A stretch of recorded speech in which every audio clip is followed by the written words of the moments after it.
প্রিয় রংপুর জেলাবাসী, আপনারা কেমন আছেন? আল্লাহ রাব্বুল আলামিন আজ থেকে ৫০০ বছর পূর্বে এই যে পবিত্র কুরআনুল কারীম বিশ্ব নবী মুহাম্মদুর রাসূলুল্লাহ সাল্লাল্লাহু আলাইহি ওয়াসাল্লামের উপরে নাজিল করেছেন। নাজিল করার সাথে সাথে একটি ওপেন চ্যালেঞ্জ করে দিলেন, যালিকাল কিতাবু লা রাইবা ফীহি। আল্লাহ রাব্বুল আলামিন এই পবিত্র কুরআনুল কারীম নাজিল করার সাথে সাথে ওপেন একটি চ্যালেঞ্জ ছুড়ে দিলেন, ও দুনিয়ার মানুষ শোনো, আমি এমন একটি কিতাব তোমাদের উপরে নাজিল করেছি যেই কিতাব দিয়ে তোমরা যদি পরিবার চালাইতে যাও, পরিবার তোমাদের সফল কাম হয়ে যাবে। এই কিতাব দিয়ে যদি পরিবার চালাইতে যাও তাহলে তোমাদের পরিবারের মধ্যে শান্তি চলে আসবে। এই কিতাব দিয়ে যদি তোমরা সমাজ পরিচালিত করতে যাও তাহলে সমাজটা সোনালী সমাজে পরিণত হয়ে যাবে।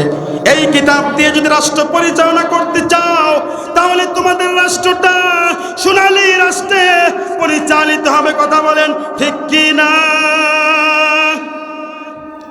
আমার ভাইয়েরা, আমার বন্ধুগণ, আল্লাহ রাব্বুল আলামিন এই যে আমি যে আয়াতে কারিমা আপনাদের সামনে তেলাওয়াত করেছি, তিনটা ব্যবসার ভিতরে এক নাম্বার ব্যবসা হলো আল্লাহ রাব্বুল আলামিন বলেছেন, ইন্নাল্লাযীনা ইয়াতলুনা কিতাবাল্লাহ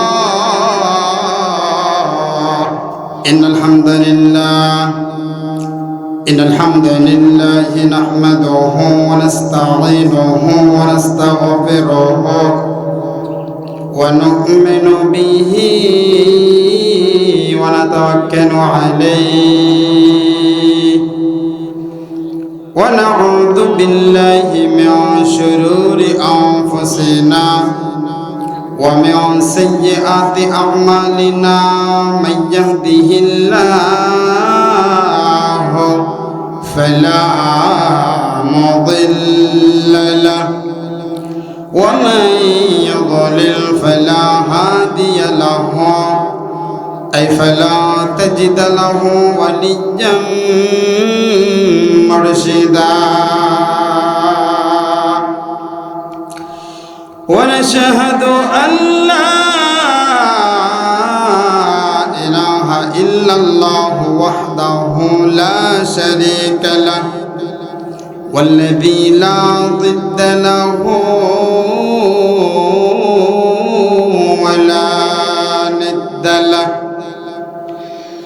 لا مثل له ولا مثيل له لا وزير له ولا كفيل له لا شبه له ولا شبيه له لا ولد له ولا والد له وهو الواحد الفرد الصمد لم يلد ولم يولد ولم يكن له كفوا أحد ونشهد أن سيدنا ونبينا وحبيبنا وبشيرنا ونذيرنا وطبيبنا وطبيب أرواحنا وحبيبنا وحبيب ربنا محمدا عبد الله ورسوله أرسله بالحق بشيرا ونذيرا وداعيا إلى الله بإذنه وسراجا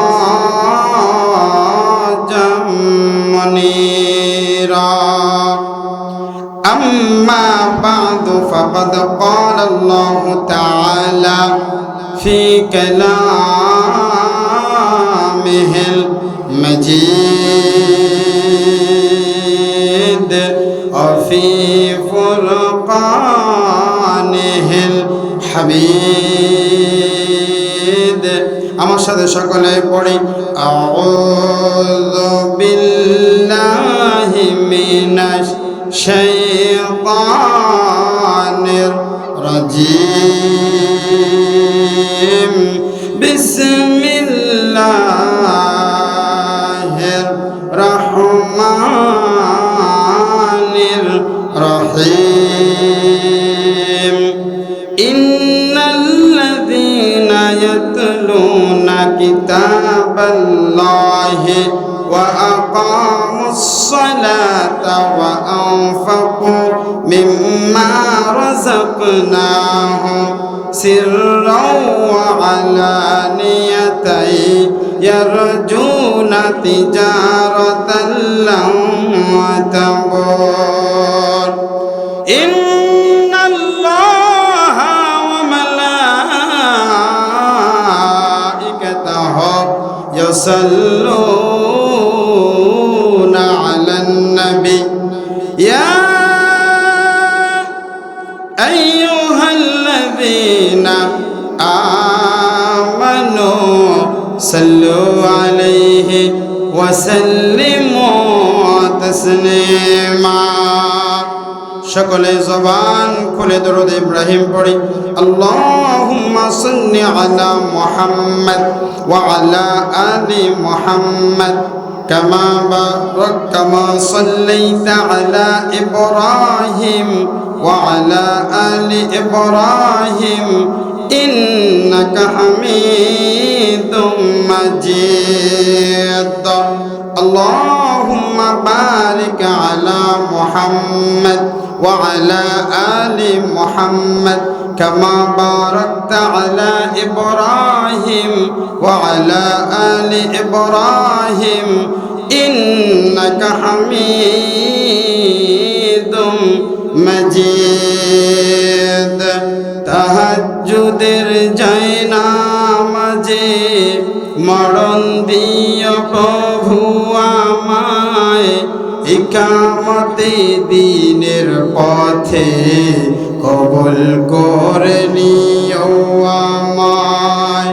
তাহাজ্জুদের জায়নামাজে মরণ দিও প্রভু আমায়, ইকামতে দ্বীনের পথে কবুল করে নিও আমায়।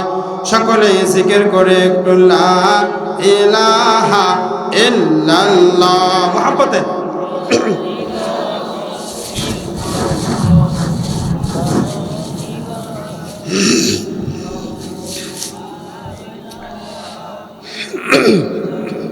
লা ইলাহা ইল্লাল্লাহ।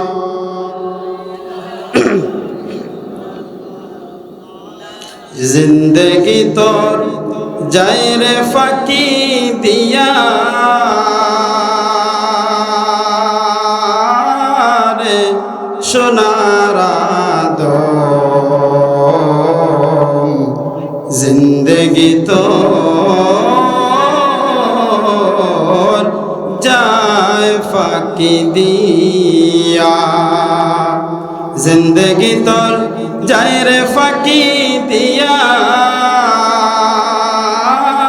রে সোনার আদম। জিন্দগি তোর যায় ফাঁকি দিয়া। ও আদম রে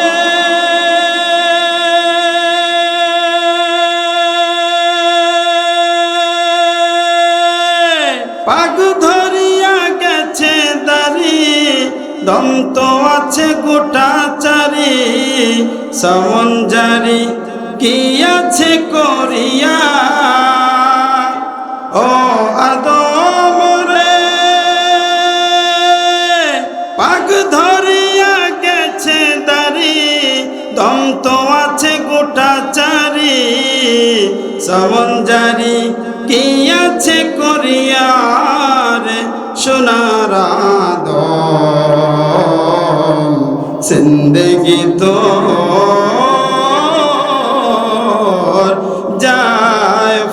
ফাঁকি দিয়া। চিল্লা বলেন ঠিক কিনা? মোহাম্মদ জিকির করি লা ইলাহা ইল্লাল্লাহ।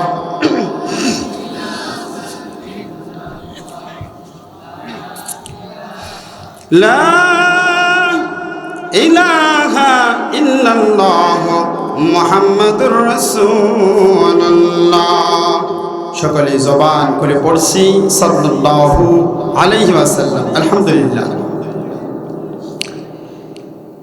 ঐতিহ্যবাহী রংপুর জেলার অন্তর্গত ফতেপুর লালদিঘি পীরগঞ্জে অবস্থিত বাজিতপুর ফাতেমা নুরানি হিফজুল কোরআন মাদ্রাসা ও এতিমখানার উদ্যোগে বিরাট ওয়াজ মাহফিলের আজকে সম্মানিত সভাপতির দায়িত্বে যিনি অলংকৃত হয়েছেন হযরত মাওলানা শামসুল হক সাহেব বাজিতপুর, উনি আছেন এখানে? আলহামদুলিল্লাহ। সহসভাপতির দায়িত্বে যিনি আছেন হযরত মাওলানা মাহবুবুল আলম ঈদুল ফতেপুর, আছে উনি? আলহামদুলিল্লাহ। এবং আজকের মাহফিলের প্রধান অতিথি অধ্যাপক ডক্টর মোহাম্মদ বদরুদ্দোজা মিয়া এবং বিশেষ অতিথি এবং আমার পূর্বে যারা ওয়াজ করলেন, বিশেষ করে দ্বিতীয় বক্তা হযরত মাওলানা মুফতি রিয়াজুল ইসলাম সাহেব গাইবান্ধা, এবং তার পূর্বে আলোচনা করেছেন মোহাম্মদ মশিউর রহমান সাইফি রংপুর, এবং আরও ওয়াজ করেছেন হযরত হাফেজ মাওলানা কারি ফিরদাউস হাসান। আল্লাহ পাক রব্বুল আলামিন যারা আমার পূর্বে আলোচনা করেছেন তাদের কণ্ঠগুলোকে ইসলামের জন্য কবুল করুক, সকলে বলে আমিন।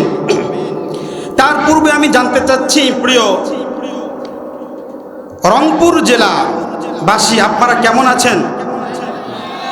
প্রিয় রংপুর জেলাবাসী আপনারা কেমন আছেন? আলহামদুলিল্লাহ। আমাদেরকে সুস্থ রাখলেন কে? একটা আওয়াজ দিয়ে বলি, আমাদের সুস্থ রাখলেন কে? আমাদের কণ্ঠ দিয়েছেন কে? আমরা সব সময় প্রশংসা আদায় করব কার? খাবার সময়, ঘুমানোর সময়, চাকরি করার সময়, রাস্তা দিয়ে হাঁটার সময় সদা সর্বদা প্রশংসা আদায় করব আল্লাহ। রাজি আছি ইনশাআল্লাহ? রাজি আছি তো ইনশাআল্লাহ? এবং লক্ষ কোটি দরুদ ও সালাম আকায়ে নামদার তাজদারে মদিনা মররুদুল আল মুহাম্মদ মুস্তাফা, সকলে জবান খুলে পড়ছি সাল্লাল্লাহু আলাইহি ওয়াসাল্লাম। সম্মানিত উপস্থিতি, আমি আপনাদেরকে বিরক্ত করব না। আমাকে তুলছে, রাত বাজে প্রায় 11টা, ইনশাআল্লাহ 12টার ভিতরে শেষ করে দেব ইনশাআল্লাহ। আপনারা বক্তাকে রেখে চলে যাবেন না তো? ইনশাআল্লাহ বলেন। যাবো না ইনশাআল্লাহ বলেন না? একটু যাবো না ইনশাআল্লাহ। আখেরি মোনাজাতে চোখের পানি ফেলে এরপরে বাড়িতে ফিরবো ইনশাআল্লাহ বলেন। কারা কারা শেষ পর্যন্ত থেকে চোখের পানিগুলোকে ফেলে রবের দরবারে গুনাহগুলোকে জমা দিয়ে জান্নাতের মেহমানের খাতায় নামগুলো লিখিয়ে এরপরে বাড়িতে যাবো? দুইটা হাত তুলে মালিকে দেখায় দেয়। লিল্লাহি তাকবীর, লিল্লাহি তাকবীর। মাশাআল্লাহ, হাত নামান। আলহামদুলিল্লাহ। আপনাদের জজবা আছে। আবার যেন ওরকম না হয়, আমি ওরকম বক্তা না, যদি দেখি আপনাদের উঠার ভাব, আমি আলোচনা শেষ করে দেব। এক জায়গায় বক্তা ওয়াজ করতেছে চোখ বন্ধ করে, তো ওয়াজ করতে করতে চোখটা খুলে দেখে তার সামনে শুধুমাত্র কেবলমাত্র একজন। কয়জন? একজন। বক্তা বলতেছে, বাবা কেউ আমার ওয়াজ শুনুক বা না শুনুক, তুমি বড় আল্লাহওয়ালা। ওই লোকটা গামছা মাজার মধ্যে পেঁচিয়ে বলছে, হুজুর আমি আল্লাহওয়ালা না, আমি হলাম মাইকওয়ালা। আমি কে? আমার মাইক না থাকলে আগে গিয়ে ঘুম পাচ্তাম বাড়িতে। আমরা ওরকম শ্রোতা না তো ইনশাআল্লাহ। বক্তাকে রেখে পালাবো না তো ইনশাআল্লাহ? পালাবো না তো ইনশাআল্লাহ। তবে পালাবে কিছু কিছু মানুষ, আমি ওদের পরিচয়গুলো আগে একটু দিয়ে দিচ্ছি আপনাদেরকে। সেটা হলো, আমরা আজকে আলোচনা করব পবিত্র কোরআনুল কারীম থেকে। আলহামদুলিল্লাহ বলেন। আমি আপনাদের সামনে তেলাওয়াত করেছি সূরাতুল ফাতির 35 নম্বর সূরা, আয়াত নাম্বার 29। ইনশাআল্লাহ এই কোরআনকে সামনে রেখেই আমি আলোচনা করব ইনশাআল্লাহ। তবে যারা ইয়াবাখোর, বাবাখোর, গাঁজাখোর, তাদের বিরুদ্ধে কথা বললে তারা কি খুশি হবে না নারাজ হবে? কথা বলেন। তাহলে এই পবিত্র কোরআনুল কারীমের ভিতরে আল্লাহ তাআলা সব কিছুর কথা আলোচনা করেছেন কি করেন নাই? এতে যদি কারো কেউ অসন্তুষ্ট হয় হোক গা, কথা বলেন ঠিক কিনা? আমরা কথা বলবো আল্লাহর কোরআন থেকে। মান ক্বালা বিহি সাদাকা ওয়া মান হাকামা বিহি আদালা ওয়া মান দাআ ইলাইহি ফাকাদ হুদিয়া ইলা সিরাতিম মুস্তাকিম। যারা কোরআন থেকে কথা বলে তারা পৃথিবীর মধ্যে সবচেয়ে সত্য কথা বলে। আলহামদুলিল্লাহ বলবেন না? ওয়া মান হাকামা বিহি আদালা, এবং যারা কোরআন দিয়ে বিচার ব্যবস্থা করে তারা সঠিক বিচার করে, ন্যায় বিচার করে। আলহামদুলিল্লাহ বলবেন না? ওয়া মান দাআ ইলাইহি ফাকাদ হুদিয়া ইলা সিরাতিম মুস্তাকিম, এবং যারা কোরআন থেকেই দাওয়াত দেয়, আল্লাহর দিকে দাওয়াত দেয়, ফাকাদ হুদিয়া ইলা সিরাতিম মুস্তাকিম, এবং তারাই এমন সঠিক রাস্তার পথে দাওয়াত দেয় যেই পথে উঠলেই জান্নাত। সুবহানাল্লাহ বাইতে যায় কেন? এই জন্য আমরা আজকে আলোচনা করব আল্লাহর কোরআন থেকে। রাজি আছো তো ইনশাআল্লাহ? আমার ভাইয়েরা, আমার বন্ধুগণ, আমাকে এমনিতেই তুলেছে রাত 11টার সময়। আমি এদিক সেদিক ভূমিকা না টেনে সোজা আমি আমার আলোচনায় চলে যেতে চাই। আল্লাহ রাব্বুল আলামিন পবিত্র কুরআনুল কারীমের সূরাতুল ফাতিরের 29 নম্বর আয়াতের মধ্যে বলেন, ইন্নাল্লাযীনা ইয়াতলুনা কিতাবাল্লাহি ওয়া আকামুস সালাতা ওয়া আনফাকু মিম্মা রাযাকনাহুম ইউনফিকুন। আল্লাহু আকবার। আল্লাহ রাব্বুল আলামিন পবিত্র কুরআনুল কারীমের সূরাতুল ফাতিরের 29 নম্বর আয়াতের মধ্যে রব আমাদেরকে ডেকে ডেকে বলেন, ইন্নাল্লাযীনা ইয়াতলুনা কিতাবাল্লাহ। ও দুনিয়ার মানুষ শোনো, আমি আজকে তোমাদেরকে 3টা ব্যবসার কথা বলবো, যেই 3টা ব্যবসার ভিতরে কোনো লস নাই। আল্লাহ পাক রব্বুল আলামিন আয়াতের শেষের দিকে বলেছেন, এই 3টা ব্যবসা যদি তোমরা করতে পারো তোমরা এমন লাভবান হবা যে লাভবানের মাধ্যমে সোজা আল্লাহর জান্নাতে চলে যাবা। সুবহানাল্লাহ বলবেন না? আমি যে আয়াতে কারিমা তেলাওয়াত করেছি, সূরার নামটা কি বলেন তো একটু? সূরা আল ফাতির। এই সূরাটির অবস্থান হলো 35 নম্বর সূরা। মনে থাকবে? কত নম্বর সূরা? 35 নম্বর সূরা। আমরা কোরআনের তাফসীর থেকে কোরআনের বাইরে যাব না ইনশাআল্লাহ। তবে কিছু কিছু সময় উদাহরণ দেওয়ার জন্য এদিক সেদিক যাব, গিয়ে আবার চলে আসবো ইনশাআল্লাহ। সূরার নামটা কি বলেন তো একটু? সূরা আল ফাতির। কত নম্বর সূরা? 35 নম্বর সূরা। সূরাটি হলো মাক্কি। সূরাটি 45টি আয়াত আছে এই সূরার ভিতরে, কিন্তু আমরা তেলাওয়াত করেছি 29 নম্বর আয়াত। কত নম্বর আয়াত? 29 নম্বর আয়াত। আল্লাহ রাব্বুল আলামিন এই আয়াতে কারিমার মধ্যে বলেন, ও দুনিয়ার মানুষ শোনো, এই পৃথিবীর ভিতরে এমন কোনো ব্যবসা নাই যেই ব্যবসা করতে গেলে মানুষ লসের সম্মুখীন হয় না, লসের মধ্যে পড়ে না। এমন কোনো ব্যবসা নাই যেই ব্যবসার ভিতরে মানুষ ক্ষতির ভিতরে পড়ে না। কিন্তু আজকে আমি তোমাদেরকে এমন 3টা বিজনেসের কথা বলবো, এমন 3টা ব্যবসার কথা বলবো যেই ব্যবসা করলে বান্দা তোমরা কোনোদিন ক্ষতির মধ্যে পড়বা না, তোমরা লাভবান আর লাভবান হয়ে যাবা। যেই লাভবান হলে সোজা আমার জান্নাতের যাত্রী হয়ে যাবা। আমরা কারা কারা শুনবো এই 3টা বিজনেসের কথা? 2টা হাত করে মালিককে দেখায় দেয়। লিল্লাহি তাকবীর, লিল্লাহি তাকবীর। হাত নামান। আমার ভাইয়েরা, আমার বন্ধুগণ, আল্লাহ রাব্বুল আলামিন এই পবিত্র কুরআনুল কারীমের ভিতরে যে যেই জায়গা থেকে উপকার নিতে আসবে সে সেই জায়গা থেকে উপকার পাবে। আমার ভাইয়েরা, আমার বন্ধুগণ, লেখাপড়ার দিক থেকে আমি হাফেজ, মাওলানা, মুফতি, কওমি মাদ্রাসার সর্বোচ্চ ডিগ্রি আমি অর্জন করেছি। এই ডিগ্রি অর্জন করতে গিয়ে বহু গ্রন্থকারের গ্রন্থ আমি পড়েছি, বহু সাহিত্যিকের সাহিত্য আমি পড়েছি। এই পবিত্র কোরআনুল কারীম রিসার্চ করতে গিয়ে বহু লেখকের লেখনী আমি পড়েছি।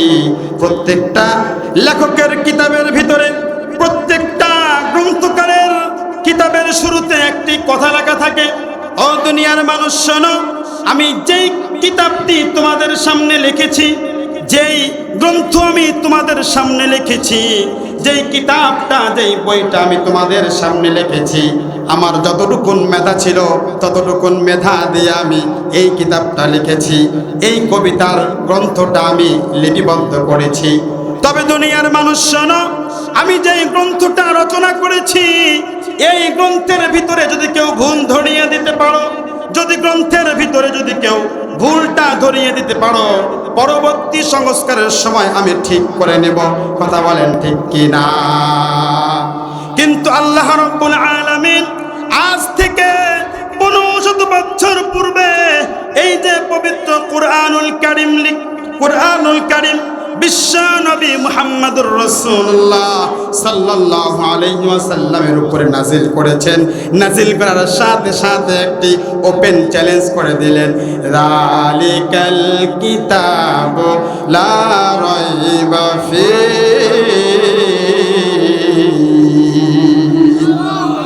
আল্লাহ রাব্বুল আলামিন এই পবিত্র কোরআনুল কারীম নাজিল করার সাথে সাথে ওপেন একটি চ্যালেঞ্জ ছুড়ে দিলেন, ও দুনিয়ার মানুষ শোনো, আমি এমন একটি কিতাব তোমাদের উপরে নাজিল করেছি, যেই কিতাব দিয়ে তোমরা যদি পরিবার চালাইতে যাও, পরিবার তোমাদের সফল কাম হয়ে যাবে।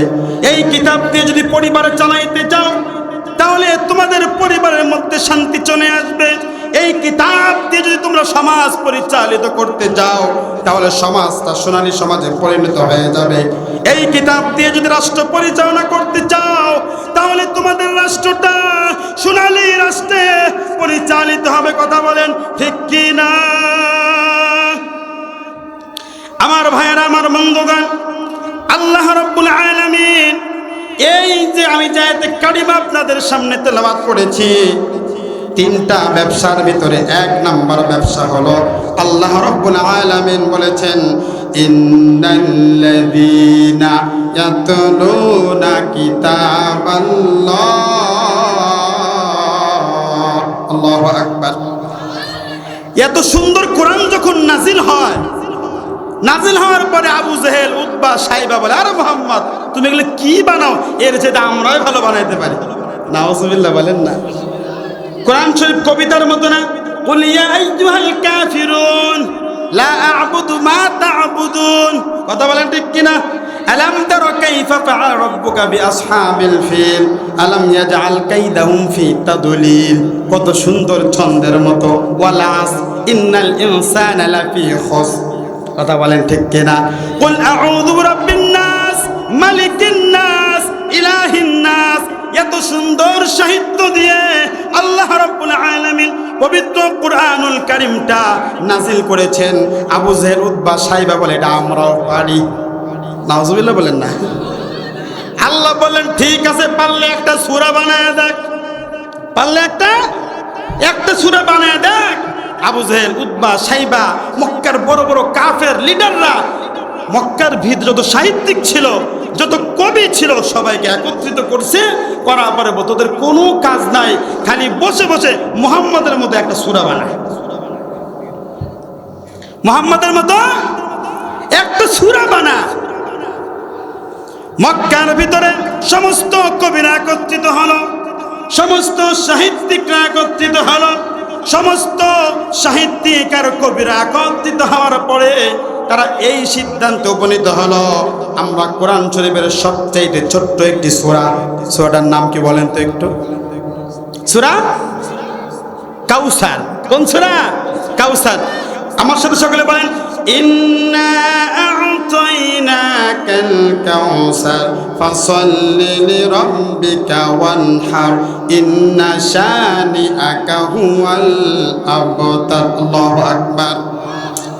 আমার ভাইয়েরা, আমার বন্ধুগণ, মক্কার বড় বড় কাফেররা লিডাররা একত্রিত হওয়ার পরে যেই সাহিত্যিকদেরকে একত্রিত করে ঘরের মধ্যে আবদ্ধ করে তোমরা মুহাম্মদ যেইভাবে কবিতা আবৃত করে, নাউজুবিল্লাহ বলেন, মুহাম্মদ যেইভাবে সূরা বানায় এইভাবে শুধুমাত্র কেবলমাত্র একটা সূরা তোমরা নাজিল করবা। তারা শেষ পর্যন্ত এই সিদ্ধান্তে উপনীত হলো।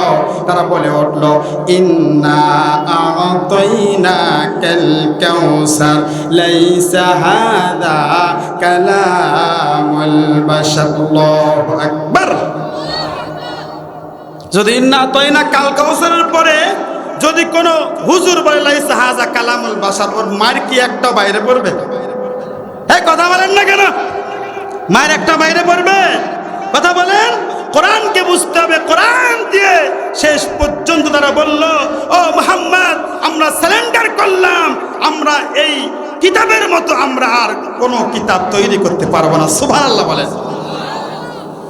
তৈরি করা সম্ভব? বলেন সম্ভব।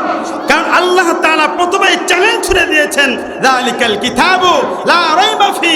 এটা এমন একটা কিতাব যে কিতাবের মতো, এই কিতাবের মতো কোনো কিতাব পৃথিবীর কোনো মানুষ বানাইতে পারবে না, পারবে না, পারবে না। সুবহানাল্লাহ বলেন।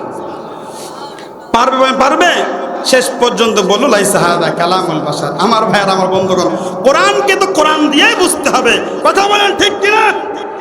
এক ইমাম সাহেব মসজিদে নামাজ পড়াচ্ছেন। মসজিদে নামাজ পড়ানো অবস্থায় অনেক তো মুসল্লি থাকে, যেই মুসল্লি অনেক সময় কানা মুসল্লি থাকে না? এই কথা বলেন না কেন? থাকে কি থাকে না?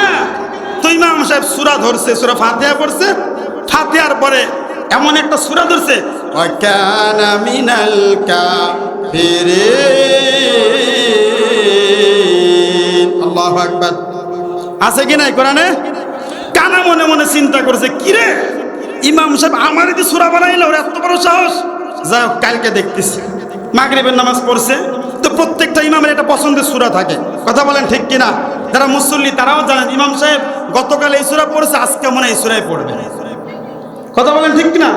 থাকে না এরকম?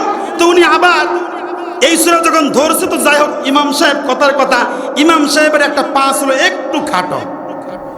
কি ছিল? খাটো ছিল। তো আবার যখন পরবর্তী দিন ইমাম সাহেব বলছে, ওয়া কানা মিনাল কাফিরিন, কানা এবার পিছন দিক থেকে লোকমা দেয়, ওয়া ল্যাংরা আনা মিনাল ফাসিকিন। কি বলে? ওয়া ল্যাংরা আনা মিনাল ফাসিকিন। আচ্ছা বলেন তো, ওই কানার মতো কোরআন বুঝতে গেলে কি হবে? কথা বলেন। কোরআনকে বুঝতে হবে, কোরআনের মতো করে কথা বলেন ঠিক কিনা? বিশ্বনবী মুহাম্মদ সাল্লাল্লাহু আলাইহি ওয়াসাল্লাম থেকে শুরু করে আজ পর্যন্ত এই যে কোরআন 1500 বছর হয়ে গেল, আজ পর্যন্ত এই কোরআনের একটা হরফ, একটা জবর, একটা জের, একটা নুকতা পর্যন্ত পরিবর্তন করতে পারে না। কথা বলেন ঠিক কিনা? আজকে যেহেতু মাদ্রাসার মাহফিল, এই কোরআন কিন্তু এই মাদ্রাসায় পড়ানো হয়। কথা বলেন ঠিক কিনা? হয় কি হয় না? আচ্ছা, এই মাহফিলে আসতে পেরে আপনারা খুশি হয়েছেন না? খুশি কিনা? তো আপনারা যদি খুশি হয়েছেন, এই জন্য আমি আপনাদের একটা সঙ্গীত শোনাই, শোনেন। শোনো শোনো রংপুরবাসী, শোনো দিয়া মন, ভালো লাগলো আজকে রগ মাহফিল আয়োজন, ভালো লাগলো আজকে রগ মাহফিল আয়োজন। শোনো শোনো পীরগঞ্জবাসী, শোনো দিয়া মন, শোনো শোনো রংপুরবাসী, শোনো দিয়া মন, শোনো শোনো ফতেপুরবাসী, শোনো দিয়া মন, ভালো লাগলো আজকে রগ মাহফিল আয়োজন। ঠিক কিনা? আজকের মাহফিলের সভাপতি হযরত মাওলানা শামসুল হক সাহেব ভাই, সভাপতি হিসেবে আছেন হযরত মাওলানা মাহবুবুল আলম ঈদুল ফিতর ভাই। সবাই আমরা আল্লাহর গোলাম জান্নাত যেতে চাই, কারা কারা জান্নাত যাবেন হাতি ভাই? এই মাহফিলের প্রধান মেহমান হযরত হাফেজ মাওলানা কারি ফেরদাউস হাসান ভাই। প্রধান বক্তা হিসেবে আমি আছি মুফতি শামিম আল মিজবাগোতাই। ঠিক কিনা? সবাই আমরা আল্লাহর গোলাম জান্নাত যেতে চাই। কারা কারা জান্নাত যাব হাত নাড়া দেন সবাই। কারা কারা জান্নাত যাব হাত নাড়া দেন সবাই। লিল্লাহি তাকবীর, লিল্লাহি তাকবীর। কোরআন সুন্নাহর আলো। মাশাআল্লাহ, থাকবেন তো ইনশাআল্লাহ শেষ পর্যন্ত? থাকবেন তো ইনশাআল্লাহ? আলহামদুলিল্লাহ। আমরা আলোচনা করেছিলাম আল্লাহর কোরআন থেকে, আমরা কোরআনের ভিতরে থাকবো ইনশাআল্লাহ। আমরা 3টা বিজনেসের কথা আলোচনা করব। কয়টা বিজনেস? কথা বলেন কয়টা? 3টা বিজনেসের কথা আলোচনা করব ইনশাআল্লাহ। 1 নম্বর বিজনেসের কথা আল্লাহ রাব্বুল আলামিন পবিত্র কোরআন কারীমের মধ্যে বলেছেন, ইন্নাল্লাযীনা ইয়াতলুনা কিতাবাল্লাহি ওয়া আকামুস সালাতা ওয়া আনফাকু মিম্মা রাযাকনাহুম সিররাও ওয়া আলানিয়াতান ইয়ারজুনা তিজারাতান লা তাবুর। আল্লাহু আকবার। 1 নম্বর ব্যবসার কথা আল্লাহ রাব্বুল আলামিন পবিত্র কুরআনুল কারীমের 35 নম্বর সূরা সূরা আল ফাতরের 29 নম্বর আয়াতের মধ্যে বলেন, ও দুনিয়ার মানুষ শোনো, যে সমস্ত বান্দারা কোরআন তেলাওয়াত করে, সুবহানাল্লাহ বলেন, ইয়াতলুনা কিতাবাল্লাহ, তারা কোরআন তেলাওয়াত করে, এরা কখনো সফল কাম অসফল কাম হবে না। এরা সফল কাম হবে কোরআন তেলাওয়াত যে ব্যক্তি করবে। আল্লাহ রাব্বুল আলামিন এটা এমন একটা বিজনেস আল্লাহ তাআলার সাথে, এই ব্যবসার মধ্যে কোনো লস নাই, এই ব্যবসার মধ্যে এত লাভ যেই ব্যবসা করতে গেলে আল্লাহ তাআলা সোজা জান্নাত দান করবে। জোরে জোরে বলা যাবে কি সুবহানাল্লাহ। তাহলে কোরআন তেলাওয়াত করা, এই পবিত্র কুরআনুল কারীমের তেলাওয়াত আজ থেকে 20 থেকে 30 বছর পূর্বে আমাদের দেশের দাদিয়ারা নারীরা ফজরের নামাজের পরে যখন আমরা নামাজ পড়ে বের হতাম, প্রত্যেকটা বাড়িতেই আমরা দেখতে পাইতাম এই পবিত্র কুরআনুল কারীমের তেলাওয়াত শোনা যায়। কথা বলেন ঠিক কিনা? কিন্তু আজকের যুগে এসে আমরা ওইটা আর দেখতে পাই না। আগের যুগে মূর্খ দাদিয়ারা নারীরা যেইভাবে কোরআন তেলাওয়াত করতে পারতো, ভুল ছিল তারপরও আল্লাহর কোরআনটা খুলে তারা গুনগুন করে কোরআন তেলাওয়াত করতো। কত মধুর লাগতো, আমরা পাশে গিয়ে বসে শুনতে পারতাম। আচ্ছা বলুন তো, আজকের যুগের ভাবি আর বইয়েরা কি ওইভাবে কোরআন তেলাওয়াত করে? কথা বলেন, কেন করে না? কেন? কথা বলেন। তুমি যার লাগিয়া এমবি ভরো, তার তো বাটন ফো। আরে কেমন করে বুঝবে রে সে, কেমন করে বুঝবে রে সে, ডিজিটাল তোর মন। তুমি যার লাগিয়া এমবি ভরো, তার তো বাটন ফোন। মেসেজ দিলে সেন্ড করে না, দেয় না তো রিপ্লাই, ঠিক কিনা? ভিডিও কলে বলবা কথা, ক্যামেরা তার নাই রে, ক্যামেরা তার নাই। এই যুবক ভাই, ঠিক কিনা? মেসেজ দিলে সেন্ড করে না, দেয় না তো রিপ্লাই। ভিডিও কলে বলবা কথা, ক্যামেরা তার নাই রে, ক্যামেরা তার নাই। আর কেমন করে বুঝবে রে সে, কেমন করে বুঝবে রে সে, ডিজিটাল তোর মন। আর কেমন করে বুঝবে রে সে, অ্যানালগ তোর মন। তুমি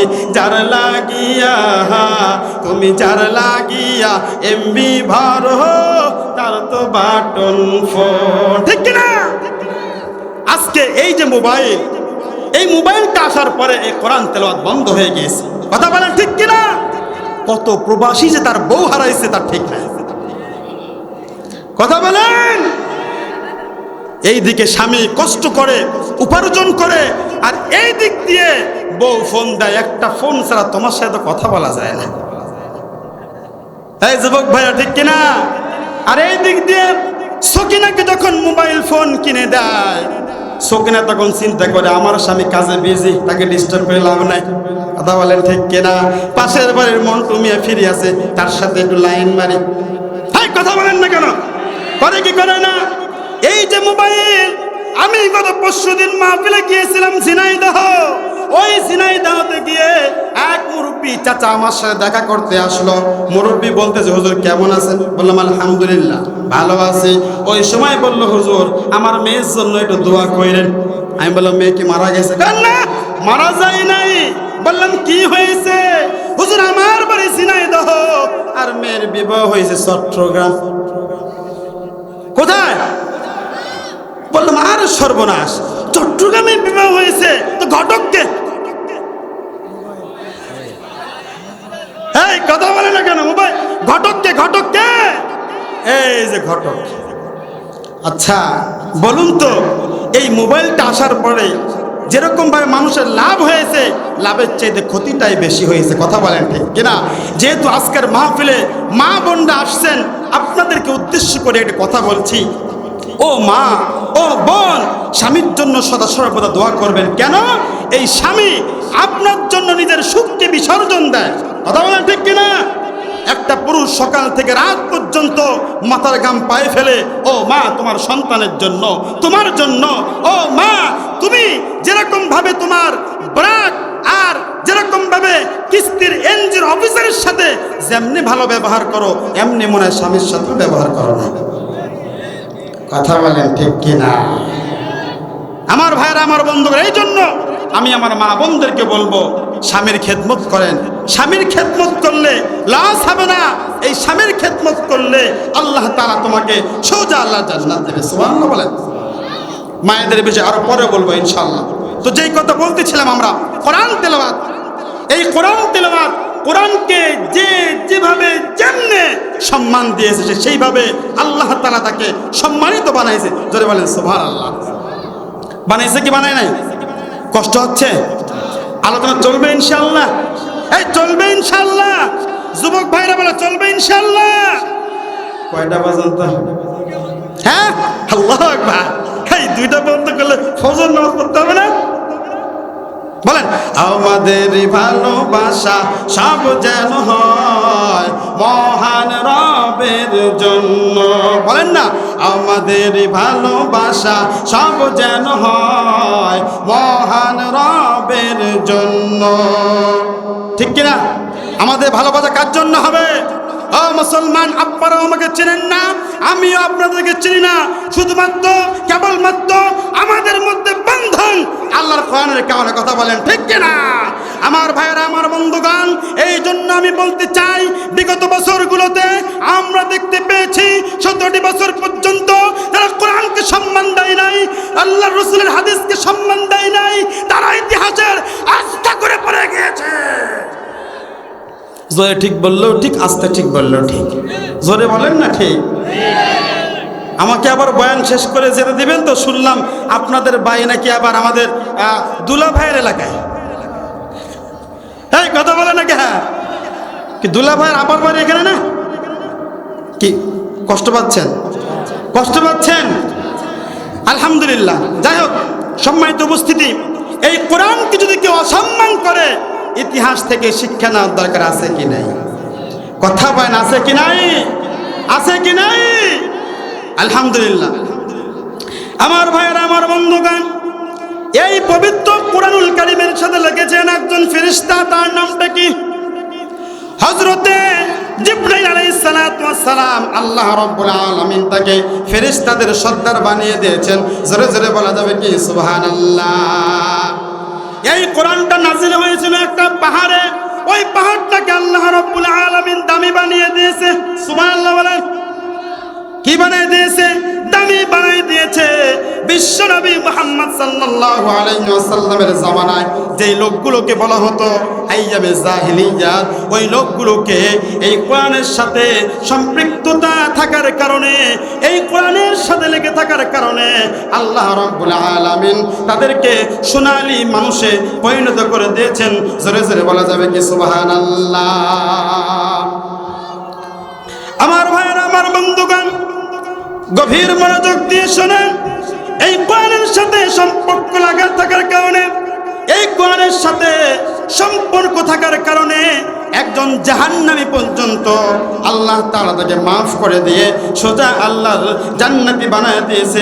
জোরে জোরে বলা যাবে কি সুবহানাল্লাহ। আমার ভাইয়েরা, আমার বন্ধুগণ, গভীর মনোযোগ দিয়ে শোনেন। হযরতে দাহিয়াতুল কালবি রাদিয়াল্লাহু তাআলা আনহু একজন জাহান্নামের কীট ছিলেন। যখন তিনি ইসলাম ধর্ম গ্রহণ করেন নাই, ওই সময় তো জাহান্নামের কীটই হবে। কথা বলেন ঠিক কিনা? দাহিয়াতুল কালবি রাদিয়াল্লাহু তাআলা আনহু ও রংপুর জেলার পীরগঞ্জের মুসলমান, মনটাকে মনোযোগ সহকারে কান দুটোকে খাড়া করে দিয়ে ভালো করে শোনেন। এই কোরআন কত বড় দামি কিতাব, যে কোরআনের সাথে লাগার সাথে সাথে আল্লাহ রাব্বুল আলামিন তাকে জান্নাতের মেহমান বানিয়ে দিয়েছে। জোরে জোরে বলা যাবে কি সুবহানাল্লাহ।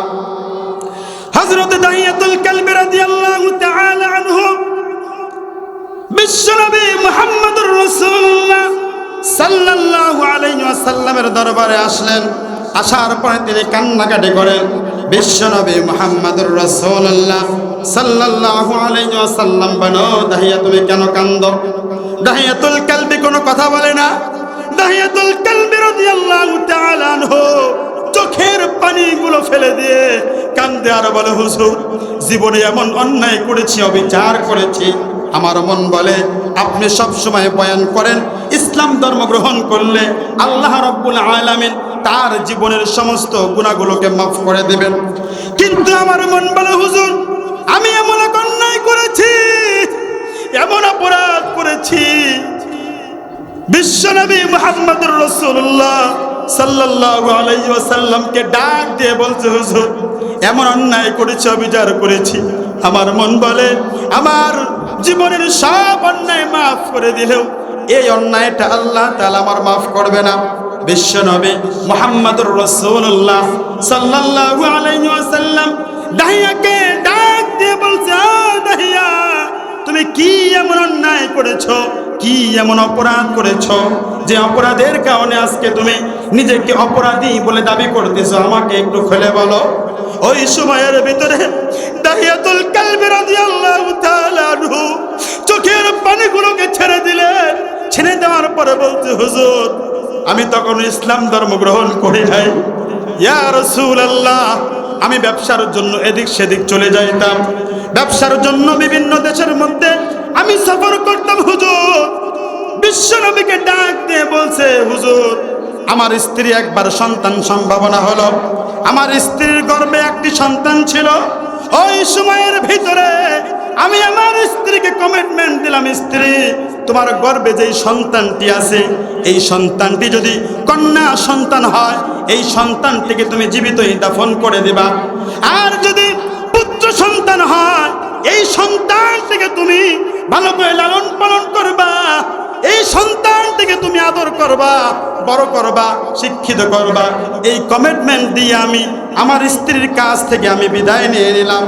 আমার পদ্মা অঞ্চলের মারা গভীর মনোযোগ দিয়ে শ্রবণ করেন।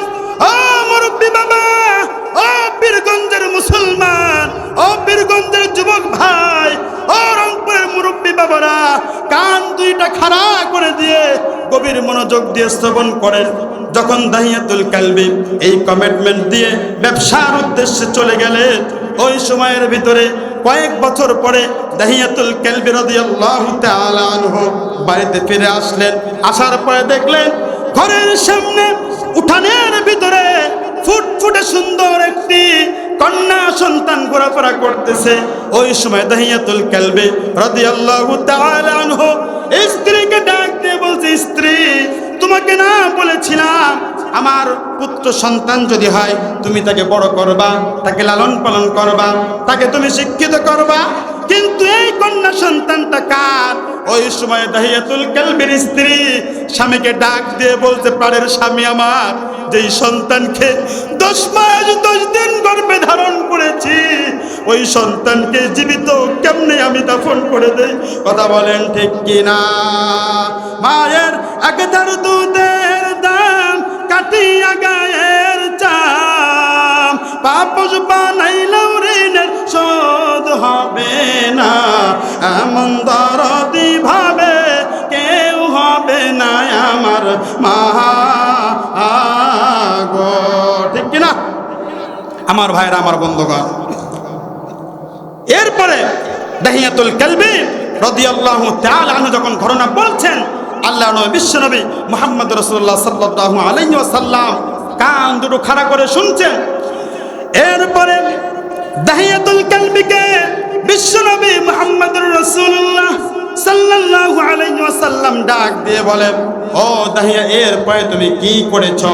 দাহিয়াতুল কালবি রাদিয়াল্লাহু তাআলা আনহু বিশ্বনবী মুহাম্মদুর রাসূলুল্লাহ সাল্লাল্লাহু আলাইহি ওয়াসাল্লামকে ডাক দিয়ে বলছে, নবীজি, এরপরে আমি আমার সন্তানটিকে, আমি আমার স্ত্রীকে বললাম, স্ত্রী, আমার সন্তানটিকে তুমি সুন্দর করে সাজিয়ে দাও। এই সন্তানটিকে নিয়ে আমি মরুভূমিতে আমি বেড়াইতে নিয়ে যাব, আমি আমার আত্মীয়র বাড়িতে নিয়ে যাব। স্ত্রী সুন্দর করে সাজিয়ে দিলেন। সন্তানটিকে সাজিয়ে দেওয়ার পরে দাহিয়াতুল কালবি রাদিয়াল্লাহু তাআলা আনহু ওই সন্তানটিকে নিয়ে যখন মরুভূমির প্রান্তরে চলে গেলেন, মরুভূমির প্রান্তরে চলে যাওয়ার পরে আমার ভাইয়েরা, আমার বন্ধুগণ, এরপরে যে ঘটনাটি ঘটলো পৃথিবীর ইতিহাসে, এটা ইতিহাসের পাতায় লেখা হয়ে গিয়েছে। দাহিয়াতুল কালবি চোখের পানিগুলো ছাড়ে আর বিশ্বনবীকে বলে, হুজুর, এরপরে আমি একটি গর্ত খনন করলাম, আমার কন্যা সন্তানটি আমার গা ঘেমে যাচ্ছে, আমার কন্যা সন্তানটি তার গায়ের জামা দিয়ে আমার ঘামগুলোকে মুছে দিচ্ছে আর বলছে, বাবা, তুমি তো ঘেমে যাচ্ছ, ও বাবা, তোমার গর্ত খনন করার দরকার নাই, এই মরুভূমির ময়দানে তোমার অনেক কষ্ট হয়, ও বাবা, তোমার গর্ত খনন করার দরকার নাই। হুজুর, এরপরে আমার পাষণ্ড হৃদয় কিঞ্চিত পরিমাণ আমার নরম হয় নাই। আমার ভাইয়েরা, আমার বন্ধুগণ, দাহিয়াতুল কালবি রাদিয়াল্লাহু তাআলা আনহু বিশ্বনবীকে ডাক দিয়ে বলছে, নবীজি, এরপরেও যখন আমার মন নরম হলো না, আমি গর্তটা খুঁড়ে ফেললাম। আমি গর্ত খনন করার পরে আমার কন্যাকে ডাক দিয়ে বললাম, কন্যা, দেখো কত সুন্দর একটি গর্ত খনন করেছি, আমার কলিজার টুকরা, আমার নয়নের মণি, আমার কলিজার ধনকে আমার পাষণ্ড হৃদয় কিঞ্চিত পরিমাণ ছাড় দিল না। আমি আমার কন্যার গলায় ধাক্কা মেরে ওই যে গর্তের মধ্যে ফেলে দিলাম। আমার কন্যা আমাকে ডাক দিয়ে বলছে, বাবা, তুমি আমাকে ছেড়ে দাও। যেই গর্ভধারিণী মা 10 মাস 10 দিন আমাকে গর্ভে ধারণ করেছে, আমার সেই মাকে গিয়ে তুমি কি জবাব দিবা? আমার ভাইয়েরা, আমার বন্ধুগণ, কন্যা সন্তানরা কিন্তু বাবার একটু বেশি মহব্বত করে, কথা বলেন ঠিক কিনা? আল্লাহ তাআলা আমাকেও 2টা সন্তান দিয়েছে, একটা কন্যা সন্তান, একটা ছেলে সন্তান। আমার কন্যা সন্তানটি 5 বছর বয়স হয়ে গিয়েছে। যখন ঘরের মধ্যে নক করব, ছেলের আগে মেয়েটায় দরজার কাছে এসে থাকে, বলে, বাবা, তুমি কি আসছো? আল্লাহু আকবার বলেন। আমার ভাইরা, আমার বন্ধুগণ, দাহিয়াতুল কালবি রাদিয়াল্লাহু তাআলা আনহু যখন গর্তের ভিতরে ছোট্ট বাচ্চাটিকে ফেলে দিলেন, ওই কন্যা সন্তানটি ডাক দিয়ে বলছে, বাবা, আমার মাকে গিয়ে কি জবাব দিবা? যে গর্ভধারিণী মা পেটের যন্ত্রণা সহ্য করেছে এই 10 মাস 10 দিন ভিতরে, আমি আমার মাকে কতবার আঘাত করেছি, আমার মাকে কতবার আমি জ্বালাইছি। আমার মা কিন্তু খাবার ঠিক মতো খাইতে পারে না, এই কথা বলেন ঠিক কি না? ওই কন্যা সন্তানটি দাহিয়াতুল কালবিকে ডাক দিয়ে বলছে, বাবা, তুমি আমাকে তোলো, আমাকে মেরো না। ও বাবা, জীবনে কোনোদিন বাবার পরিচয় দেব না। ও বাবা, আমি দেশ থেকে চলে যাব, কোনোদিন বলবো না দাহিয়াতুল কালবি আমার বাবা হয়। বিশ্বনবীকে ডাক দিয়ে বলছে, নবীজি, এর উপরও আমার পাষণ্ড হৃদয় কিঞ্চিত পরিমাণ নরম হলো না। আমি আমার কন্যা সন্তানটিকে আমি পাথর নিক্ষেপ করতে লাগলাম। শেষবার যখন আমি আমার কন্যা সন্তানটিকে একটা বিশাল বড় পাথর দিয়ে আঘাত করলাম, ওই যে বাবা বলে একটা চিৎকার দিল, ওই বাবাটা এখন পর্যন্ত আমার কানে আসে। জোরে জোরে বলা যাবে কি আল্লাহু আকবার। বিশ্বনবী মুহাম্মদুর রাসূলুল্লাহ সাল্লাল্লাহু আলাইহি ওয়াসাল্লাম চোখের পানিগুলো ফেলে দিয়ে কাঁদছেন আর বলছেন, তাহিয়া কি এমন অন্যায় করেছো? আমার নবী কিন্তু মেয়েদের মর্যাদা দিয়েছেন, কথা বলেন ঠিক কিনা? মেয়েদের মর্যাদা দিয়েছেন কি দেয় নাই? এই কথা বলেন, দিয়েছে কি দেন নাই? আল্লাহ নবী যখন দুনিয়াতে আবির্ভাব হলেন, যখন তার বয়স হলো, নবুয়ত লাভ করলেন, মক্কাবাসীদেরকে জানিয়ে দেন, খবরদার কোন মেয়েকে জীবন্ত কবর দেওয়া যাবে না। কথা বলেন ঠিক কিনা? আমার ভাইয়েরা, আমার বন্ধুগণ, যারা আজকে আমাদেরকে বিভিন্ন এনজিও নামে, নারীদের কর্মসংস্থান দেওয়ার নামে মহিলাদেরকে পর্দার বাইরে বের করতেছে, ওরা আর যাই করুক, ওদের উদ্দেশ্য ভাবনা। কথা বলেন ঠিক কিনা? কথা বলেন ঠিক কিনা? আমার ভাইয়েরা, আমার বন্ধুগণ, যেই কথা আমি বলছিলাম, আল্লাহ রাব্বুল আলামিন পবিত্র কোরআনের ভিতরে বলেছেন, ইন্নাল্লাযীনা ইয়াতলুনা কিতাবাল্লাহ। মনে আছে আপনাদের? আল্লাহ রাব্বুল আলামিন এই কোরআন নাযিল করেছেন। এই কোরআনের কারণে সাহাবারা পর্যন্ত, যারা জাহান্নামের কীট ছিল, তারা পর্যন্ত জান্নাতি হয়ে গিয়েছে। জোরে জোরে বলা যাবে কি সুবহানাল্লাহ? আল্লাহ রাব্বুল আলামিন এই পবিত্র কোরআনুল কারীমের ভিতরে শেষ দিকে 11টি আয়াত সম্বলিত 2টা সূরা নাজিল করেছেন। একটা সূরার নাম হলো সূরাতুল ফালাক, আর একটা সূরার নাম হলো সূরাতুন নাস। যদি কোনো ব্যক্তির উপরে কালো জাদু করা হয়, কিংবা যদি কোনো ব্যক্তির উপরে খারাপ কোনো প্রভাব পড়ে, বিশ্বনবী মুহাম্মদুর রাসূলুল্লাহ সাল্লাল্লাহু আলাইহি ওয়াসাল্লাম বলেন, কোনো হুজুরের কাছে যাওয়ার দরকার নাই। 11টি আয়াত সম্বলিত সূরা পড়ো, সূরা পড়ে পানিতে দম দিয়ে খেয়ে ফেলো, সমস্ত প্রকার অসুখ তোমার ভালো হয়ে যাবে। জোরে জোরে বলা যাবে কি সুবহানাল্লাহ? তাহলে এই কোরআন থেকে যে যেইভাবে উপকার নিতে চায়, নিতে পারবে কি পারবে না? কথা বলেন, পারবে কি পারবে না? এই জন্য এই কোরআন থেকে আমাদের উপকার নেওয়ার দরকার আছে কি নাই? কবে থেকে নিব? কথা বলেন, কবে থেকে নিব? আজকে থেকে, এখন থেকেই নিব ইনশাআল্লাহ। এই কোরআন তেলাওয়াত করব তো ইনশাআল্লাহ, এখন থেকে করব তো ইনশাআল্লাহ। এই কোরআন যদি আমরা সদা সর্বদা তেলাওয়াত করি, ইনশাআল্লাহ আশা করা যায় এই কোরআন আমাদেরকে ওই কবরের মধ্যে গিয়ে সুপারিশ করবে। কথা বলেন ঠিক কিনা? করবে কি করবে না? করবে কি করবে না? এই কোরআন চলে যাবে। এই পবিত্র কোরআনের পক্ষে যদি আপনি থাকেন, আপনার যেদিন ইন্তেকাল হয়ে যাবে, দুনিয়া থেকে যখন আপনি বিদায় নেবেন, ওই সময়ে যখন কবরে আপনি শুয়ে থাকবেন, জাহান্নামের ফেরেশতা যখন আসবে, জাহান্নামের ফেরেশতাদেরকে বলবে, এই আব্দুর রহিম, আব্দুল করিম সদা সর্বদা আমি কোরআনকে তেলাওয়াত করতো, আমি কোরআনকে অতিক্রম করে যদি তোমরা তাকে শাস্তি দিতে পারো, এরপরে তোমরা তাকে শাস্তি দাও। আল্লাহু আকবার। এই কোরআন শাফায়াত করে জান্নাতে নিয়ে যাবে। সুবহানাল্লাহ বলেন। তাহলে 3টা বিজনেসের ভিতরে 1 নম্বর বিজনেস কি বলেন? কোরআন তেলাওয়াত করা। কি করা বলেন? কি তেলাওয়াত করা? আর 2টা বিজনেসের কথা আল্লাহ রাব্বুল আলামিন বলেছেন। তাহলে 1 নম্বর যেটা পেলাম, কোরআন তেলাওয়াত করব তো ইনশাআল্লাহ, আমরা করব তো ইনশাআল্লাহ। ফজরের নামাজ পড়ে না ঘুমিয়ে একটু কোরআন শরীফটা খোলেন, একটা পৃষ্ঠা হলেও এই কোরআনটা খুলে পড়েন, তেলাওয়াত করেন, দেখবেন আপনার ঘরে শান্তি ভরপুর হয়ে যাবে। কথা বলেন ঠিক কিনা? মা বোন যারা আছেন, পর্দা অন্তরালে আলোচনা শুনছেন, আপনাদেরকে বলছি, ফজরের নামাজ পড়েন, কোরআনটা নামাজের পরে খোলেন, খুলে একটু পড়েন, দেখবেন এত শান্তি পাচ্ছেন, সারাটা দিন আপনার কেমনে চলে যাবে আপনি টেরই পাবেন না। কথা বলেন ঠিক কিনা? আমার ভাইরা, আমার বন্ধুগণ, এরপরে আল্লাহ রাব্বুল আলামিন বলেন, ইন্নাল্লাযীনা ইয়াতলুনা কিতাবাল্লাহি ওয়া আকামুস সালাহ। 2 নম্বরে আল্লাহ রাব্বুল আলামিন বলছেন, বান্দা, এই পৃথিবীর ভিতরে 3টা বিজনেস এমন আছে, তার ভিতরে 1 নম্বর হলো, ও বান্দা, তোমরা যদি কোরআন তেলাওয়াত করো, তাহলে এটা এই ব্যবসার মধ্যে কোনো ক্ষতি নাই, শুধু লাভে লাভ। 2 নাম্বার হলো নামাজ প্রতিষ্ঠা করতে হবে। জোরে জোরে বলেন সুবহানাল্লাহ। কি করতে হবে? নামাজ প্রতিষ্ঠা করতে হবে, নামাজ কায়েম করতে হবে। আজকে আমরা কত কিছু করতেছি নামাজকে বাদ দিয়ে, কিন্তু নামাজটাকে আগে রাখতে হবে। কথা বলেন ঠিক কিনা?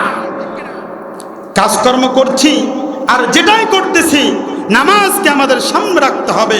যদি নামাজকে আমরা সামনে না রাখি, অযথা অবহেলা করে যদি আমরা সময়কে পার করে দেই, তাহলে দেখবেন আমরা এমন লসের মধ্যে পড়ব। আজকে আমাদের দেশের যুবক যুবতী, মুরব্বী এবং বৃদ্ধ মারা আমাদের কাছে এসে বলে, হুজুর পরিবারে শান্তি নাই, টেনশন আর টেনশন। কিন্তু যদি জিজ্ঞাসা করি, মা, ও বোন, ও চাচা, ও চাচি, আপনি কি নামাজ পড়েন? আপনার বাড়িতে কি নামাজ পড়া হয়? আপনার পরিবারে কি নামাজ পড়া হয়? তখন বলে, হুজুর কাজে অনেক চাপ, তো টাইম পাই না। কথা বলেন ঠিক কিনা? বলে কি বলে না? বলে হুজুর টাইম পাই না। আবার দেখবেন তাদেরকে যদি জিজ্ঞাসা করেন যে, ভাই তুমি যে নামাজ পাও না, তোমার ইমান কতটুকু আছে? হুজুর নামাজ না পড়লে কি হয়েছে, ইমান কিন্তু ঠিক আছে। কথা বলে কি বলে না? আমি সব জায়গায় একটা উদাহরণ দেই, আপনাদেরকে দেব কি? ভাই কষ্ট হচ্ছে আপনাদের? বলবো। দেখেন, এই যে আমরা যে প্যান্ডেলের মধ্যে বসে আছি, এই প্যান্ডেলটা কতগুলো বাঁশ আছে আপনারা বলতে পারবেন? যদি গণা যায় কতগুলো হবে? 20টা বা 30টা, এরকমই তো হবে, বা বেশিও হইতে পারে। তার মানে বোঝা যায় এই সামিয়ানাটা এমনিতেই নাই, এর একটা বাঁশ আছে। কথা বলেন ঠিক কিনা? আছে কি নাই? আজকে দেখবেন অনেক মানুষকে জিজ্ঞাসা করবেন যে নামাজ পড়ছো? কেন না। রোজা রাখছো? বলেন না।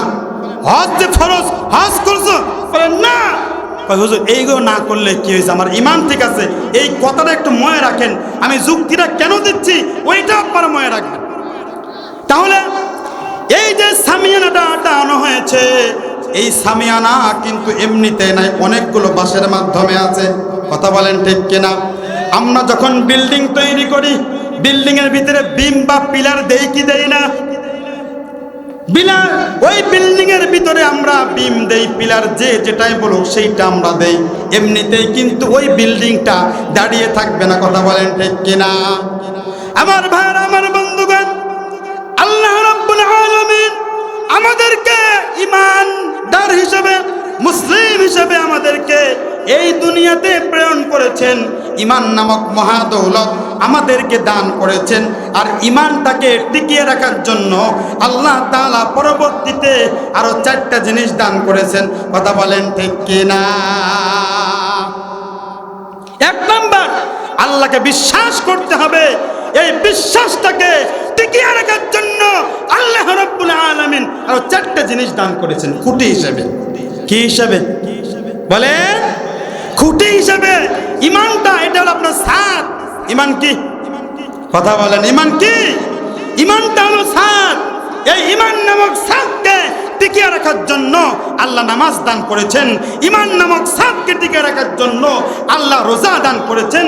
ঈমান নামক ছাদকে টিকিয়ে রাখার জন্য আল্লাহ হজ দান করেছেন। ঈমান নামক এই ছাদটাকে টিকিয়ে রাখার জন্য আল্লাহ যাকাত দান করেছেন। কথা বলেন ঠিক কিনা? তাহলে আজকের পর থেকে যেই বাটপার নামাজ পড়বে না, রোজা রাখবে না, হজ করবে না, যাকাত দেবে না, বলবে আমার ঈমান ঠিক আছে, কয় নম্বরের বাটপার? লেভেল ছাড়া। এই কথা কয় না কে? কি ছাড়া? লেভেল ছাড়া বাটপার। ওই বাটপারকে আমরা বলবো, ভাই তুমি যে ঘর বানাইছো, তাহলে আজকে থেকে ঘরের পিলারগুলো সব ভেঙে ফেলো। থাকবে? কথা বল, থাকবে? থাকবে না।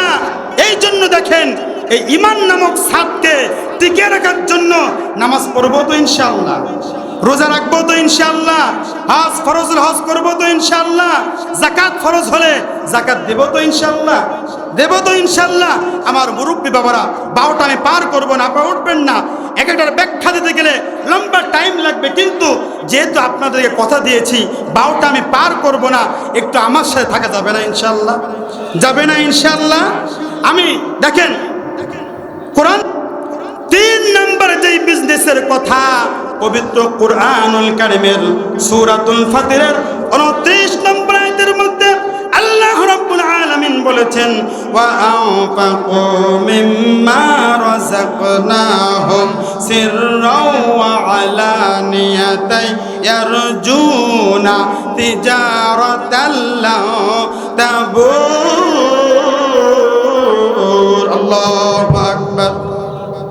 আমার ভাইরা, আমার বন্ধুগণ, গভীর মনোযোগ দিয়ে শ্রবণ করেন।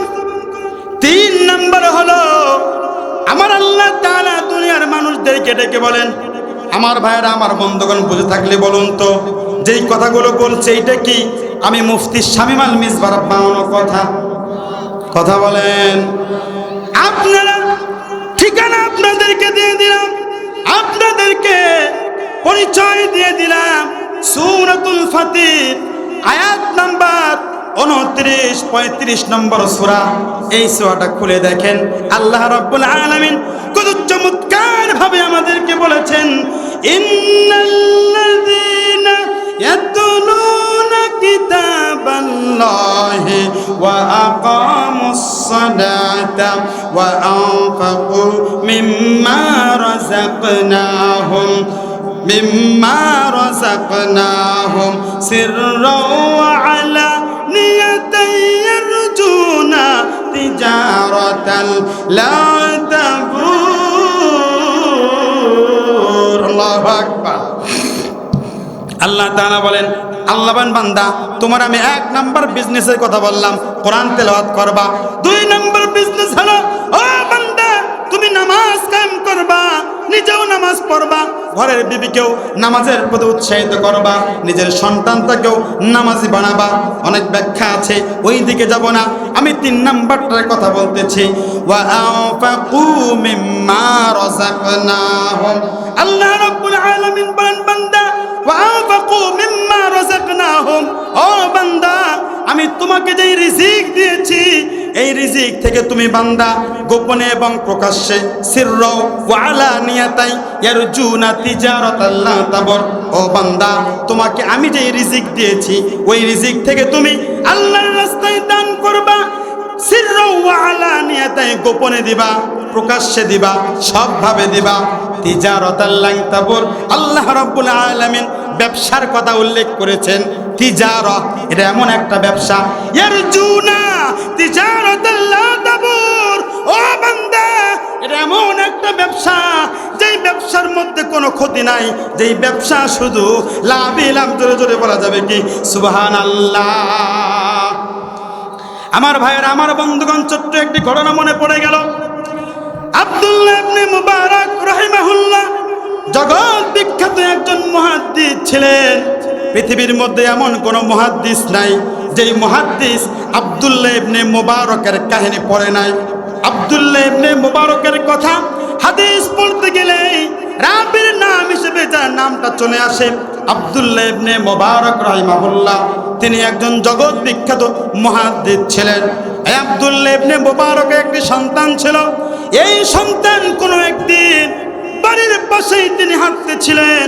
ছোট্ট সন্তানটি যখন বাড়ির পাশে হাঁটতেছিল, হাঁটতে হাঁটতে একটা পর্যায়ে একটা বাড়ির সামনে গিয়ে দাঁড়িয়ে গেল। যেই বাড়ির মধ্যে গোশত রান্না করা হচ্ছিল, ছোট্ট বাচ্চা লোভ সামলাইতে পারে নাই। 10 থেকে 12 বছরের বয়সের ছোট্ট বাচ্চা হবে।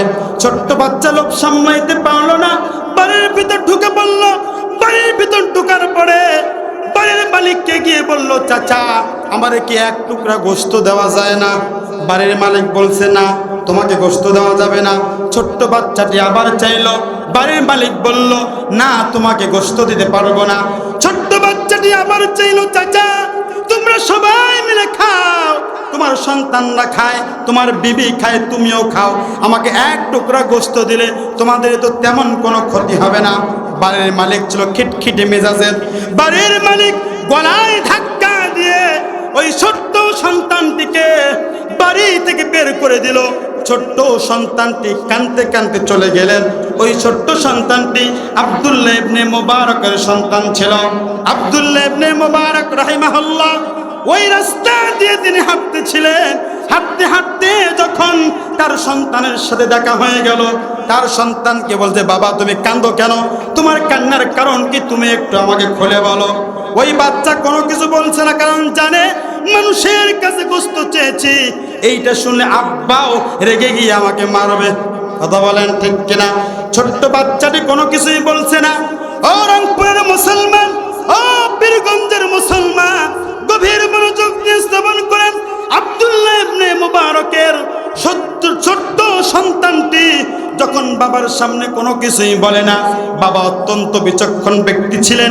বারবার জিজ্ঞাসা করার পরে ওই সময়ের ভিতরে ছোট্ট বাচ্চাটি বলছে, বাবা আমি রাস্তার দিকে হাঁটতেছিলাম, হাঁটতে হাঁটতে ওই যে বাড়ি দেখা যায়, ওই বাড়িতে গোশত রান্না করা হচ্ছিল। আমি বাড়ি থেকে এক টুকরো গোশত আমি চেয়েছি, একবার নয়, দুইবার নয়, তিনবার আমি গোশত চেয়েছি, কিন্তু বাড়ির মালিক আমাকে তো গোশত দেয় নাই, বরঞ্চ আমার গলায় ধাক্কা দিয়ে বাড়ি থেকে বের করে দিয়েছে। আব্দুল্লাহ ইবনে মুবারক ছোট্ট বাচ্চাটির হাত ধরে ফেললেন, হাত ধরে ওই বাড়িতে চলে গেলেন। যাওয়ার পরে বলছে, ও বাড়ির মালিক, গিয়ে সালাম দিচ্ছে, আসসালামু আলাইকুম। দরজা খুলে দিল, বাড়িতে ঢুকে পড়লেন। বাড়িতে ঢোকার পরে আমার ভাইয়েরা, আমার বন্ধুগণ, বাড়িতে ঢোকার পরে আব্দুল্লাহ ইবনে মুবারক বাড়ির মালিককে ডাক দিয়ে বলতেছে, এই বাড়ির মালিককে, তার সাথে আমি একটু কথা বলতে চাই। ওই সময় বাড়ির মালিক বাইরে চলে আসলো। বাড়ির মালিককে জিজ্ঞাসা করতেছে, ও ভাই, এই ছোট্ট বাচ্চাটি তোমাদের নিকটে কি গোশত চেয়েছিল? বলে, হ্যাঁ হুজুর, এই ছোট্ট বাচ্চাটি গোশত চেয়েছিল, তোমরা তাকে দিয়েছিলে না? বলে, না দেই নাই। এই ছোট্ট বাচ্চাটি তিনবার গোশত চেয়েছিল, তোমরা বাচ্চাটিকে গোশত দেও নাই, বরঞ্চ ধাক্কা দিয়ে বাড়ি থেকে বের করে দিয়েছো। বলে, হ্যাঁ হুজুর, এই ছোট্ট বাচ্চাটিকে ধাক্কা দিয়ে আমি বের করে দিয়েছি। ওই সময়ের ভিতরে আব্দুল্লাহ ইবনে মুবারক ডাক দিয়ে বলছে, এই ছোট্ট বাচ্চাটিকে এক টুকরো গোশত দিয়ে তোমার তো তেমন কোনো ক্ষতি হতো না, তুমি কেন তাকে গরুর গোশত দেওয়া নাই?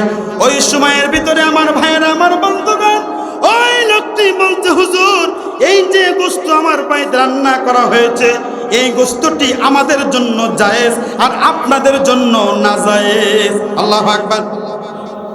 আব্দুল্লাহ ইবনে মুবারক বিচক্ষণ ব্যক্তি ছিলেন।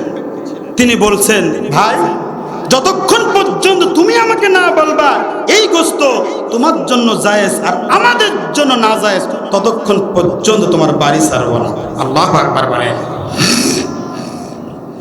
আমার ভাইয়েরা, আমার বন্ধুগণ, আব্দুল্লাহ ইবনে মুবারক রাহিমাহুল্লাহ ওই ব্যক্তিকে ডাক দিয়ে বলছে, ভাই, তুমি আমাকে বলো কেন তুমি আমার সন্তানটিকে গোশত দেওয়া নাই? আবার বললে এই গোশত তোমার জন্য জায়েজ আর আমাদের জন্য না জায়েজ। ওই সময় ওই বাড়ির মালিক বলছে, হুজুর, আপনি নিজেও চাইলেও এই গোশত আমি আপনাকে দিতে পারবো না।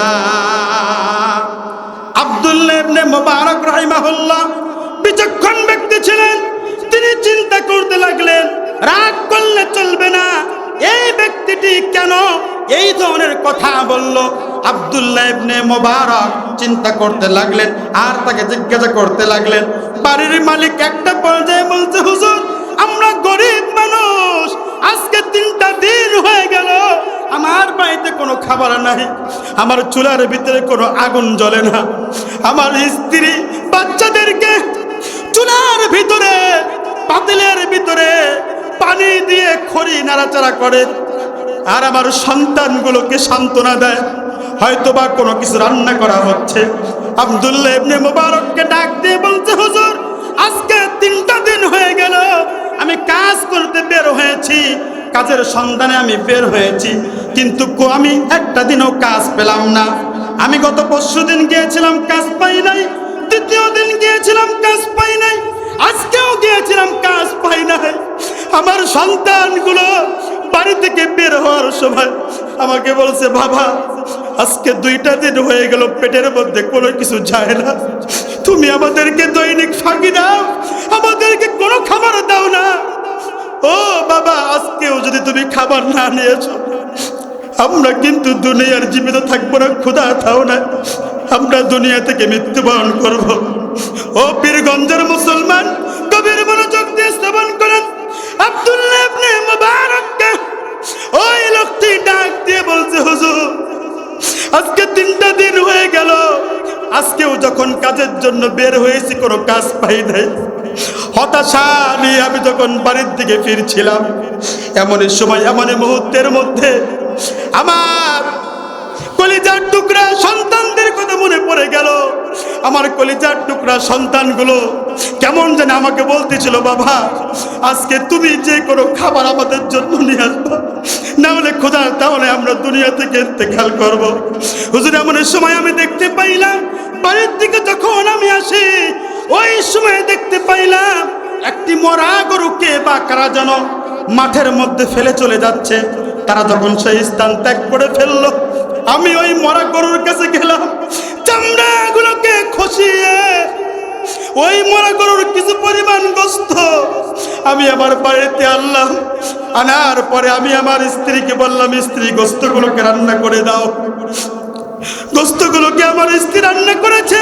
হুজুর আমি আপনাকেও চিনি, আপনার সন্তানকেও চিনি, আমি জানি আপনার সাহেবে নেশাব, আমি ভালো করে জানি আপনার উপরে যাকাত দেওয়া ফরজ, আমি ভালো করে জানি।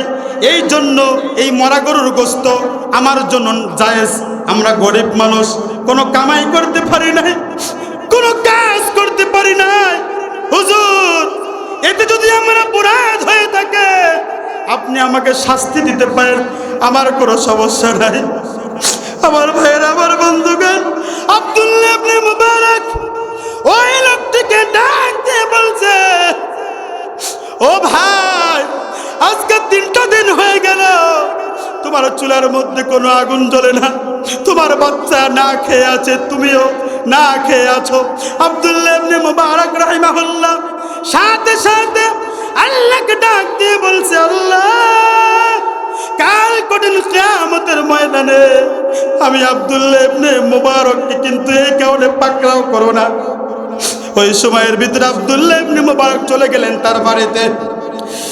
আমার পীরগঞ্জের মুসলমান, বাড়িতে যাওয়ার পরে আব্দুল্লাহ ইবনে মুবারক গত বছরে ফরজ হজ আদায় করেছিলেন, এই বছর নফল হজ আদায় করার জন্য কিছু পরিমাণ টাকা রেখেছিলেন। কিছুদিন পরেই তিনি হজে চলে যাবেন। সম্পূর্ণ টাকা একত্রিত করে ওই লোকটির হাতে দিয়ে বলছে, ভাই এই নাও টাকা, আমি হজ করতে চাইতে চেয়েছিলাম কিন্তু আমি হজে যাব না, আমার প্রতিবেশী না খেয়ে আছে, আমার প্রতিবেশী না খেয়ে আছে, আর আমি এই টাকা দিয়ে হজ করব, এইটা কোনো দিন হতে পারে না। ও ভাই টাকাগুলো নাও, আর একটা আরজি তোমার কাছে, কাল কঠিন কিয়ামতের ময়দানে আমি আব্দুল্লাহ ইবনে মুবারকের জন্য আল্লাহর কাছে কিন্তু কোনো মামলা করো না, বলো না আমার প্রতিবেশী আব্দুল্লাহ ইবনে মুবারক বড়লোক ছিল, হজ করতে গিয়েছে, আমরা না খেয়েছিলাম, প্রতিবেশীর হক আদায় করে দিই, এই মামলা কিন্তু তুমি আমাদের নামে দিও না। আমার ভাইয়েরা, আমার বন্ধুগণ, ও রংপুরের মুসলমান, গভীর মনোযোগ দিয়ে শ্রবণ করেন। এর কিছুদিন পরে আব্দুল্লাহ ইবনে মুবারকের কাছে তার এক বন্ধু আসলো।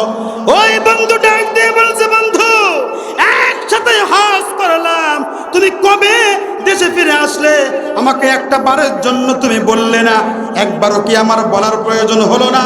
ওই সময় আব্দুল্লাহ ইবনে মুবারক ডাক দিয়ে বলছে, ভাই ও বন্ধু, আমি হজ করতে চাই নাই, আমার পাশের প্রতিবেশী না খেয়েছিল, 3টা দিন পর্যন্ত না খেয়েছিল, আমি ফরজ হজ আদায় করেছি, এইটা ছিল আমার নফল হজ।